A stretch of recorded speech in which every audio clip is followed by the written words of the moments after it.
यहाँ डेफिनेशन लिखी हुई है, अगर हम इसकी डेफिनेशन देखें तो यहाँ क्या डेफिनेशन लिखी हुई है, 2 मिनट वेट करें, मैं स्क्रीन सेट कर दूँ। हाँ, it is a simple plane surface making an angle theta. ये एक सिंपल प्लेन कहलाती है। ये क्या कहलाती है? एक सिंपल प्लेन कहलाती है, जो कि सरफेस से क्या बनाती है? एंगल बनाती है। सरफेस से क्या बनाती है बेटा? इस एंगल का सिंबल थीटा होता है, जिसको हम ये पढ़ते हैं।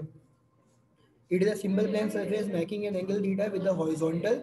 It is used to help in raising heavy load. इसकी मदद से हम हैवी लोड्स को ऊपर लिफ्ट करवा सकते हैं। मिसाल के तौर पर ये घर की सरफेस है, सही है, और आपका ये रोड है, तो ये बेसिकली क्या है? इंक्लाइन प्लेन है। अगर हम बात करें तो यहाँ से एंगल है, तो कोई भी गाड़ी बेटा अगर गाड़ी को मूव करना है ऊपर की तरफ, तो आप देखें तो ये यहाँ से मूव करेगी और इस डायरेक्शन से ऊपर की तरफ जाएगी, और फिर यहाँ लिफ्ट करके आप इसको ऊपर अपवर्ड डायरेक्शन में पहुँचा देंगे। तो it is a simple plane surface. अक्सर आपके घरों में देखें एक स्लाइड बनी हुई होती है, सही है। It is a simple plane surface making an angle theta with the horizontal. It is used to help us in raising heavy loads. तो यहाँ इसकी मिसाल दी है, इसको आप स्लाइड भी कह सकते हैं। स्लाइड भी इसकी इसी की एग्जांपल है। स्ट्रेट्स हो गई, फ्लाई ओवर हो गए, सही है। तो आप देखें फ्लाई ओवर हो गए, स्लाइड्स हो गई, स्ट्रेट्स हो गए, these are all the examples of inclined plane. अब इंक्लाइंड प्लेन की हम डेरिवेशन ड्राइव करने जा रहे हैं कि इसकी डेरिवेशन किस तरह ड्राइव होगी। इंक्लाइंड प्लेन की डेरिवेशन ड्राइव करने जा रहे हैं। आपको स्क्रीन पर एक डायग्राम मेंशन हो रही है, आप देख सकते हैं। इस डायग्राम को मैं दोबारा ड्रॉ कर रहा हूँ ताकि आपको समझ में आए। एक आपको राइट एंगल ट्राइंगल, लाजिम सी बात है, इंक्लाइंड प्लेन, सही। तो इसका राइट एंगल ट्राइंगल आपको दिख रहा है। राइट एंगल ट्राइंगल कौन सा ट्राइंगल होता है? जिसका एक साइड का एंगल क्या होता है बेटा? 90 डिग्री होते हैं, और बाकी साइड 45 डिग्री 45 डिग्री। तो sum of three angle is equal to 180 degree. तो ट्राइंगल का जो एंगल का सम होता है वो बेसिकली 180 डिग्री होता है। मैथ्स में आप पढ़ते भी हैं ज्योमेट्री के पोर्शन में। तो आप देखें, अगर कोई ऑब्जेक्ट, किसी ऑब्जेक्ट को इस प्लेन के जरिए बेटा ऊपर लिफ्ट करवाया गया है, लेकर जाया गया है, तो आप देखें इसका जो वेट है वो किस पोजीशन पे है? डाउनवर्ड पोजीशन पे। इसका जो वेट है बेटा वो किस पोजीशन पे है? कल मैंने बात करी थी बेटा, वेट को हम क्या पढ़ रहे हैं? वेट का सिंबल W है, और इसको हम क्या पढ़ रहे हैं इस चैप्टर में? लोड। हमने कल बात करी थी फोर्स की। फोर्स क्या है यहाँ पर? एफर्ट की सूरत में है। एफर्ट यानी कोशिश, और वो उसका सिंबल क्या था? P था। इसका सिंबल क्या था? P था। तो देखें, इसको एफर्ट, जब इस ऑब्जेक्ट को ऊपर लेकर जा रहे हैं तो इसकी एफर्ट कहाँ अप्लाई हो रही है? अपवर्ड अप्लाई हो रही है या डाउनवर्ड अप्लाई हो रही है? तो आप चैट पर रिप्लाई करेंगे सर अपवर्ड अप्लाई हो रही है। तो एफर्ट इसकी अपवर्ड अप्लाई होती है, वेट इसका डाउनवर्ड कंडीशन पे है, और इसका जो एंगल बन रहा है सरफेस से वो थीटा है, और इसकी इस इंक्लाइंड प्लेन की यहाँ से टॉप तक जो लेंथ है वो कितनी है बेटा? L है। तो आपको पता है ये इसका बेस कहलाएगा, ये इसका परपेंडिकुलर कहलाएगा, और ये इसका क्या कहलाएगा? शाबाश, हाइपोटेनस कहलाएगा। क्या कहलाएगा? हाइपोटेनस। अगर मैं इसके आउटपुट की बात करूं तो आउटपुट, आइडियल मशीन की तो आउटपुट बराबर होती है इनपुट के, लेकिन आइडियल मशीन नाम से जाहिर है आइडियल। आइडियल से मुराद क्या है कि कोई भी मशीन जो है वो जितना आप इनपुट देते हो उतना वो आपको आउटपुट देता नहीं है। लाजमी सी बात है, अगर उसने उतना आउटपुट दे दिया तो इसका मतलब कोई लॉसेस ही नहीं हुए, जबकि ऐसा पॉसिबल नहीं है। लॉसेस तो हैं, सही है। इनपुट अगर 100% दिया गया है तो आउटपुट उसका 80 और 90% तो मिल सकता है आपको, 100% नहीं मिलेगा, क्योंकि कुछ ना कुछ उसके बेटे क्या है? लॉसेस भी मौजूद है। तो अब जरा देखें, output is equal to input. Input क्या था? आपने इस ऑब्जेक्ट के ऊपर एफर्ट अप्लाई किए। आपने इस ऑब्जेक्ट पर जब एफर्ट अप्लाई किए तो एफर्ट क्या है? वो P है। और यहाँ से लेकर यहाँ तक ये ऑब्जेक्ट, लाजमी सी बात है, डाउनवर्ड से अपवर्ड की तरफ गया है, तो इसने कितना डिस्टेंस ट्रैवल किया है? डिस्टेंस ट्रैवल को यहाँ पे इन्होंने L का नाम दिया है।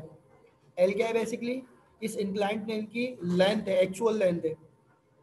और अगर हम आउटपुट की बात करें तो ये तो आपने इनपुट दिया था। आउटपुट की बात करें तो आउटपुट बेसिकली हमारे पास क्या आ गया है कि जो वेट बेटा सरफेस पर था, ये जो ऑब्जेक्ट सरफेस पर था, ये ऑब्जेक्ट जब अपवर्ड चला गया है तो इसका वेट भी मौजूद है, और ये किसी हाइट पर पहुंच गया है। तो क्या बन जाएगा? W इंटू एच, यानी वेट इंटू हाइट। तो आपको पता है कल हमने पढ़ा था एफर्ट इंटू एफर्ट आर्म और लोड इंटू लोड आर्म। तो एफर्ट P है और लेंथ जो है वो इसका लोड आर्म है, और बेटा वेट जो है वो जी एफर्ट पी है और लेंथ जो है वो इसका एफर्ट आर्म है, और डब्ल्यू की अगर हम बात करें तो डब्ल्यू बेटा लोड है, और एच जो है इसका क्या है, लोड आर्म है। यहाँ तक क्लियर। अब जरा देखें, अभी तो हमने जस्ट बात की है, इसकी वर्डिंग भी देख लें पहले जल्दी से। तो आउटपुट बराबर आ गया इनपुट के, एक मरतबा इसकी वर्डिंग भी पढ़ लें, ताकि वैसे तो मैंने आपको समझा दिया, आपको क्लियर भी हो जाएगा जब आप बाद में इसको डिस्कस करेंगे या रिवाइज करेंगे।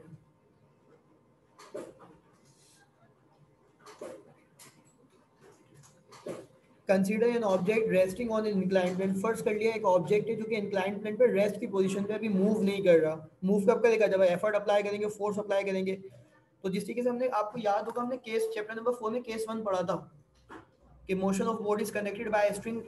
टू केस थे, दो केसेस थे, बोथ बॉडीज मूव वर्टिकली और one body move vertically and the body moves on smooth horizontal surface. तो हमने आपसे केस 1 में जो सवाल किया था, हमने केस 1 में बेटा सवाल किया था आपसे कि how many forces are acting on it. तो वहां पे कितनी फोर्सेस थी, there are two forces acting on it, force of gravity m1 acting in the downward direction और tension T in the string in upward direction. फिर हमने सवाल किया था कि कौन सी फोर्स डोमिनेट कर रही है। तो अगर ऑब्जेक्ट डाउनवर्ड पे जा रहा था तो वेट डोमिनेट कर रहा था, अगर ऑब्जेक्ट अपवर्ड जा रहा था तो टेंशन डोमिनेट कर रही थी। अब इस कंडीशन पे देखिए, there are three forces acting on it, और वहां पे केस 2 में भी तीन फोर्सेस थी। इस कंडीशन पे आप देख रहे हैं there are three forces acting on it, कौन कौन सी हैं। अगर ये इंक्लाइन प्लेन है, इसके ऊपर सरफेस मौजूद है, तो एक तो रेशनल फोर्स है आर, दूसरी फोर्स क्या है, वेट है, और तीसरी फोर्स क्या है, वो एफर्ट अप्लाइड फोर्स की बेटा फोर्स है जिसको अपवर्ड की तरफ लेकर जा रही है। तो consider an object resting on an incline plane, there are three forces acting on the object. Number 1 weight of the object, rational force of the object and applied force, और जो कि किसकी फॉर्म में है बेटा, एफर्ट की form में है।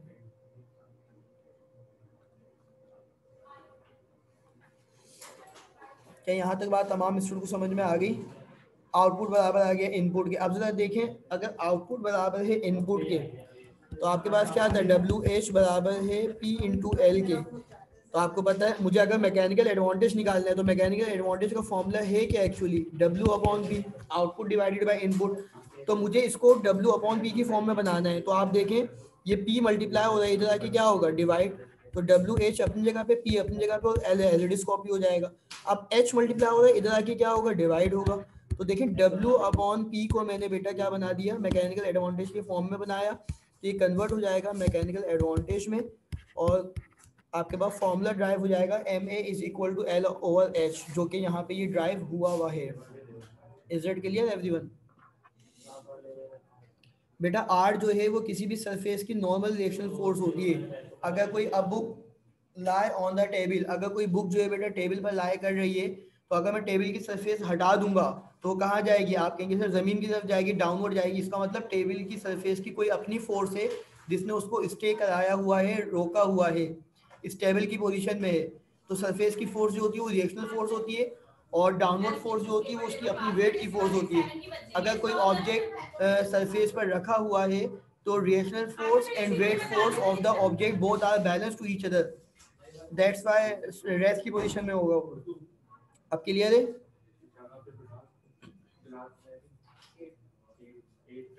बेटा सुहेदा, ये चैट पर मस्तियाँ करने की ज़रूरत नहीं है, और ज़रा तमाम स्टूडेंट डिसिप्लिन से बैठेंगे। चैट पर जो गैर ज़रूरी बातें होगी ना, ये सब रिकॉर्ड होती है मेरे पास, पेरेंट्स को बुला के डिस्कस कर लूँगा बेटा। हाँ ख्याल रखें। और दूसरा ये कि जो ये वीवो और टेक्नो जो बेटा ये इस मोबाइल से इन हुए हुए ना, तो उनकी अटेंडेंस होनी है। तो अपने नाम को रीनेम कर लें बेटा, अपने नेम को रीनेम कर लें, शाबाश। अब देखें mechanical advantage of inclined plane. अब लाजमी सी बात है, कल बताया था किसी भी मशीन का मैकेनिकल एडवांटेज निकालना है तो यकीनन आप उसका आउटपुट और इनपुट का रेशो ले लें, और अगर उसको एफिशिएंसी उसकी फाइंड आउट करनी है तो 100 से आप उसको मल्टीप्लाई करा दें। ऐसा ही है ना।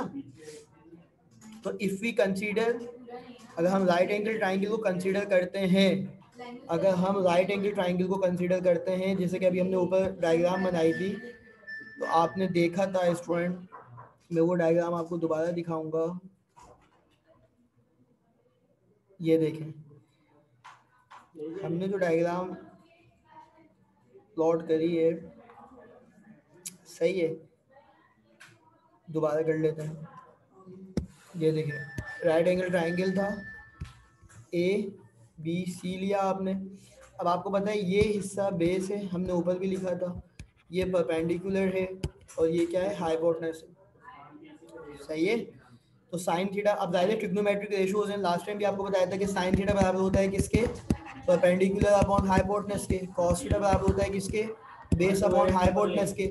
और टेन थीटा बराबर होता है किसके, परपेंडिकुलर अपॉन बेस के। इसको डीप में पढ़ेंगे इंशाल्लाह आप लोग मैथ्स में, ट्रिग्नोमेट्रिक रेशियोज जब आप पढ़ेंगे।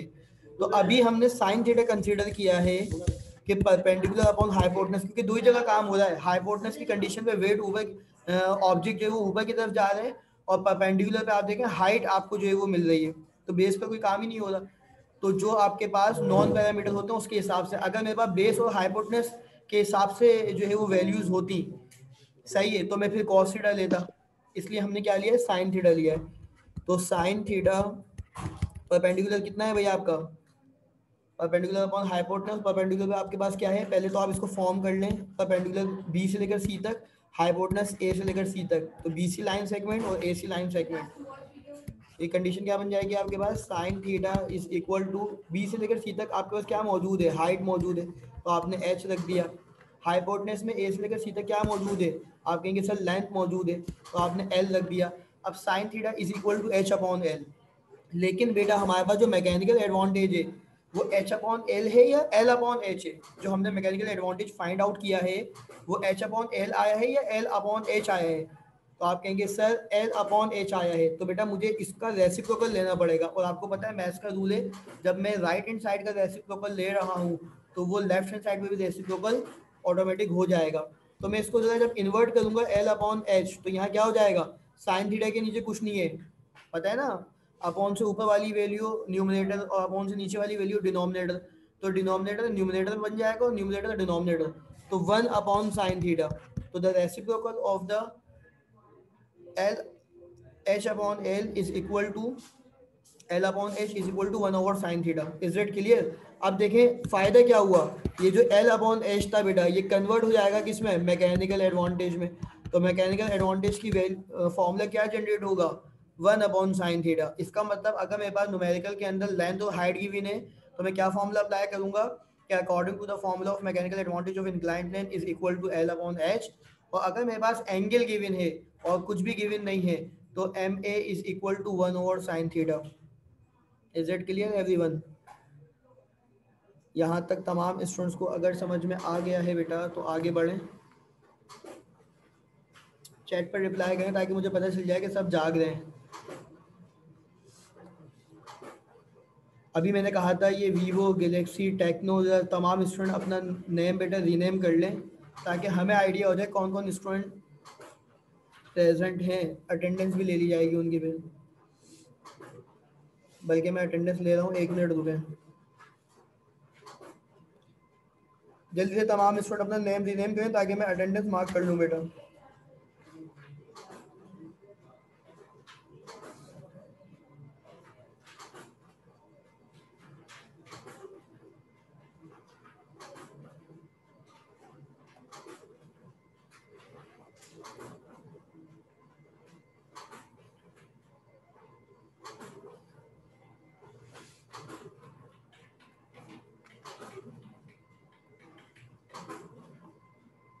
जी तो चैट पर रिप्लाई करें।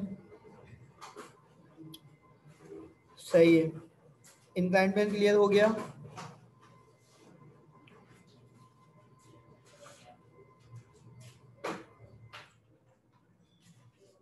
ठीक है,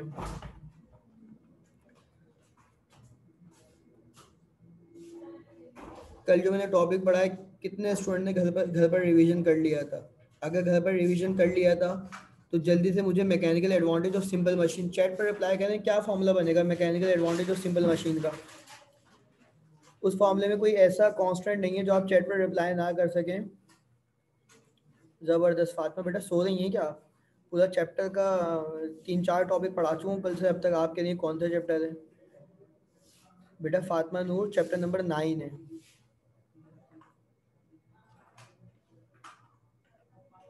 फातिमा अगर आप जाग गई हैं तो बेटा रिप्लाई कर दें। चलें कोई बात नहीं, चैप्टर नंबर 9 है सिंपल मशीन, चैप्टर नंबर 9। तमाम स्टूडेंट जल्दी से सिंपल मशीन का मैकेनिकल एडवांटेज चैट पर रिप्लाई करें। मैंने कल क्या पढ़ाया था?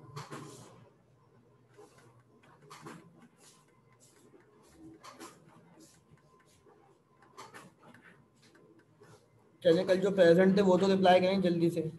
जी वजिया आपकी बेटा बहुत एब्सेंट हो रही हैं अब, आजकल क्लास में भी एब्सेंट रहती थी, अब ऑनलाइन में भी एब्सेंट है। ज़बरदस्त भाई, अलीशा कामरान ने जवाब दे दिया है, और अलीशा कामरान के अलावा भी स्टूडेंट ने जवाब दिया है।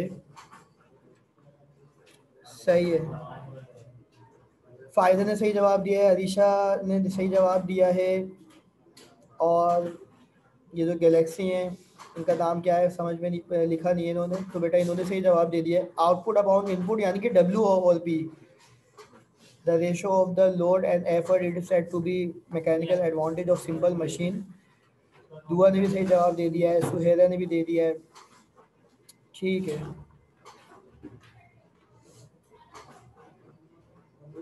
हमारे पास 4 मिनट रह गए इस मीटिंग को एंड होने में। अच्छा सही है, चलें बताएं। हाउ मेनी, तमाम स्टूडेंट चैट पर रिप्लाई करें, how many kinds of lever, how many kinds of lever. तमाम स्टूडेंट चैट पर रिप्लाई कर दें। देयर आर, कल पढ़ाया ना।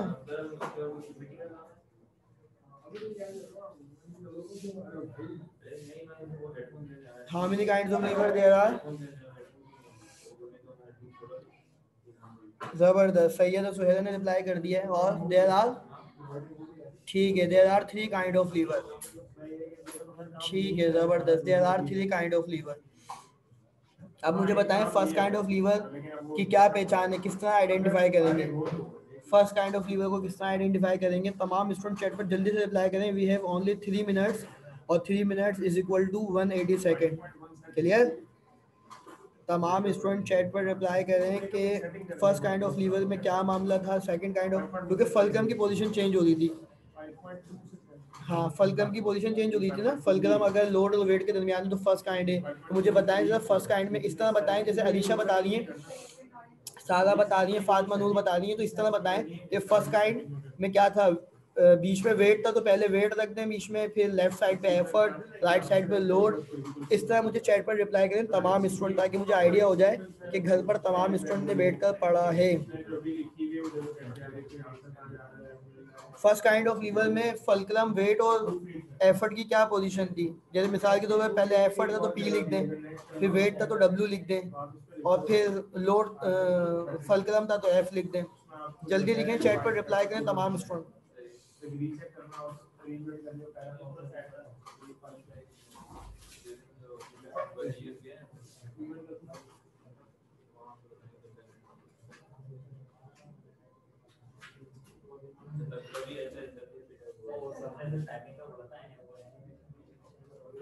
चैट पर रिप्लाई कर दें ताकि मैं फिर अगला टॉपिक देखूं।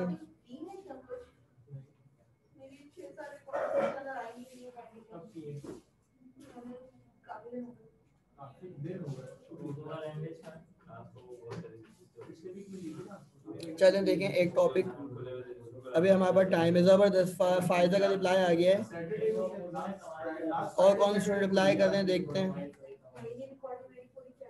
मैं दोबारा समझा दूं बेटा, अब तक तरीके से समझ लिएगा। फर्स्ट काइंड ऑफ लीवर, तो आप देख लें फर्स्ट काइंड ऑफ लीवर में, तो in the first kind of lever, in the first kind of lever आप देखें, sorry sir, in the first kind of lever में आप अगर देख रहे हैं तो क्या है, फलक्रम सेंटर में, और उसके राइट साइड पर एफर्ट है, और फिर लोड है। तो आपने खाली ये बताना था, आपने चैट पर इस तरह रिप्लाई करना था कि sir first kind of lever में डब्ल्यू इस पोजीशन पे है, फलक्रम इस पोजीशन पे, और एफर्ट। सही है, तो in the first kind of lever fulcrum is situated in between load and effort. तो फर्स्ट काइंड ऑफ लीवर में फलक्रम जो है बेटा वो मौजूद है लोड और एफर्ट के दरमियान। दोबारा बता रहा हूँ, कल जो स्टूडेंट एब्सेंट थे वो समझ लें। लेकिन बेटा मुझे तो कोई बैकग्राउंड साउंड नहीं आ रहा। अब आपके सिस्टम में कोई बैकग्राउंड पर आपने कोई सॉन्ग वगैरह लगा दिया तो मैं क्या कर सकता हूँ। चलें, सेकेंड काइंड ऑफ लीवर क्या है? सेकेंड काइंड ऑफ लीवर में आपका वेट सेंटर में आ जाएगा, फलक्रम लेफ्ट साइड पे होगा और एफर्ट राइट साइड पे होगा। अच्छा, इसकी एग्जांपल भी दी हुई है। अगर हम बात कर रहे हैं फर्स्ट काइंड ऑफ लीवर में, तो फर्स्ट काइंड ऑफ लीवर की कंडीशन पे आप देखें, seesaw pair of scissor, common balance, handle of a common pump, plier spoon of a, सही है। सेकंड काइंड ऑफ लीवर में क्या होगा? सेकंड काइंड ऑफ लीवर की एग्जांपल क्या है? Nutcracker, door, wheelbarrow, punching machine. और third kind of lever की अगर आप बात करेंगे तो एफर्ट सेंटर में है, फलक्रम लेफ्ट साइड पे और वेट राइट साइड पे। तो in the third kind of lever effort is situated between the load and fulcrum.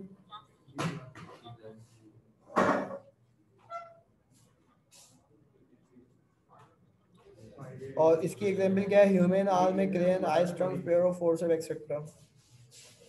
खैर, यहाँ तक आप तमाम स्टूडेंट क्लियर है। अब हम जरा कंडीशन देखें। अब हम पुली की तरफ जा रहे हैं। एक सिंपल मशीन है, जिसमें भी आपने लीवर पढ़ा, इंक्लाइन प्लेन पढ़ा, तो एक सिंपल मशीन है पुली। आप अक्सर देखते हैं कि जी, पूछें बेटा, चैट पर रिप्लाई करें, क्या पूछ रहे हैं। सही, आप अक्सर कुएं वगैरह की तरफ देखते हैं बेटा, वहाँ पर ये पुली जो है वो फिक्स्ड होती है और मूवेबल भी होती है, ताकि आप जो है वो आसानी से वेट को ऊपर की तरफ उठा सकें या डाउनवर्ड लेकर जा सकें।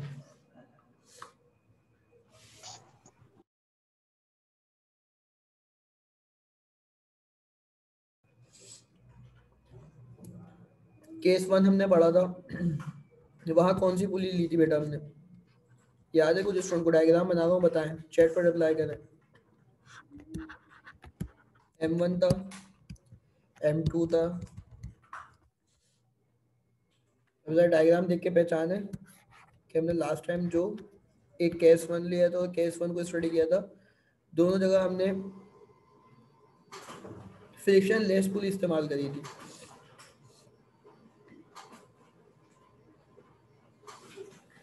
याद है या भूल गए? ठीक है बेटा, तो आज पुली का इंट्रो देकर क्लास को वाइंड अप करेंगे। A pulley is a grooved wheel supported in a frame which is called as block. The wheel can turn about an axle in a block. A rope can pass over the pulley. तो आप जो है बेटा वो पुली को क्या करते हैं, फिक्स करते हैं। ग्लू व्हील सपोर्टेड फ्रेम में होती है और फिर उससे आप स्ट्रिंग को उसके अक्रॉस जो है वो पास करवाते हैं और उसकी मदद से आप किसी भी हैवी वेट को जो है वो लिफ्ट कर सकते हैं एफर्ट अप्लाई करके। तो there are two types of pulley, fixed pulley और मूवेबल पुली। इंशाल्लाह नेक्स्ट लेक्चर इसी पुली के टॉपिक से स्टार्ट करेंगे। आज इतना ही रख रहे हैं और ज़रा तमाम स्टूडेंट डायरी लिख लें। जी बिल्कुल, डायरी अभी भी लिखनी है, ऑनलाइन क्लास में भी डायरी लिखनी है, तो मैं लिख रहा हूँ डायरी, तो आप अपने पास भी इसको नोट करें और मुझे जो है वो चैट पर रिप्लाई करेंगे कितने स्टूडेंट ने डायरी को लिख लिया है।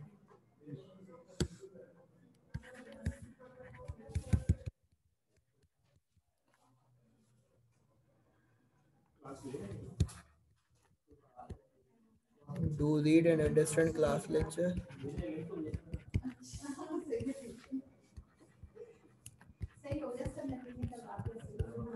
You read and understand class lecture। और इसी की डेफिनेशन भी याद करनी है कि लर्न डेफिनेशन जो पढ़ा दी है मैंने, कि लर्न डेफिनेशन ऑफ चैप्टर 9 जो पढ़ा दी है बस वो याद करनी है बेटा। स्क्रीन पे मैंने लिख दिया ना डायरी के do read and understand class lecture. जितना भी क्लास लेक्चर हुआ है डेरिवेशन की प्रैक्टिस करनी है, डेफिनेशन को समझना है, डायग्राम बनानी है और लर्न डेफिनेशन ऑफ चैप्टर 9। जितनी भी डेफिनेशन मैंने पढ़ा दी है चैप्टर 9 की वो याद करनी है। Is that clear everyone? और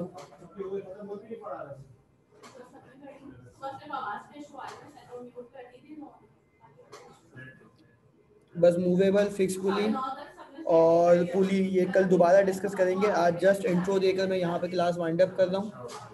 अल्लाह हाफिज़।